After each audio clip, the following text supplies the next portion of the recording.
I have a client that I've been working with for the last 5 years. She's iconed every year, 20, 21, 22, 23, 4 years icon. She lives south of Myrtle Beach and her primary market is Virginia.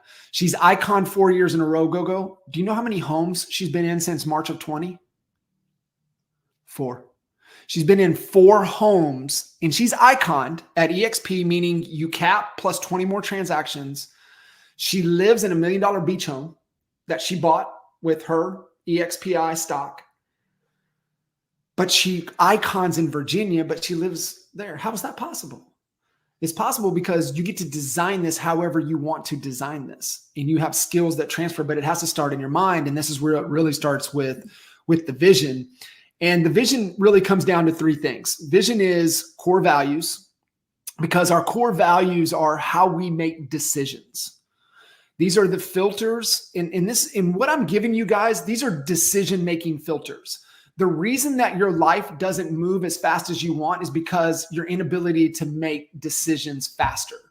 What is your decisions per? How many decisions are you making this quarter, this month, this week? How many decisions are you making today that's moving you closer to your freedom? Or is it moving you further away? Or are you standing still? Or do you even know? But core values are how you behave at who you're at your core. So for us is growth mindset, right? Like everything we do is growth personally and professionally. We're consistently disciplined. We're disciplined in the activities. We're disciplined in our thought.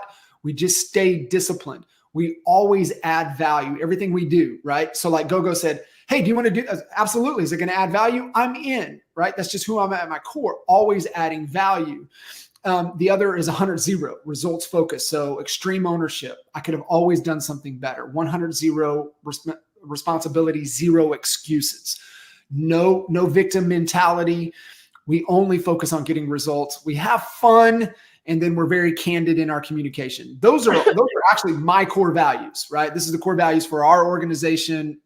This is what I embody. I hire, fire, train, coach, lead to these values. And so this is the first foundation within your vision.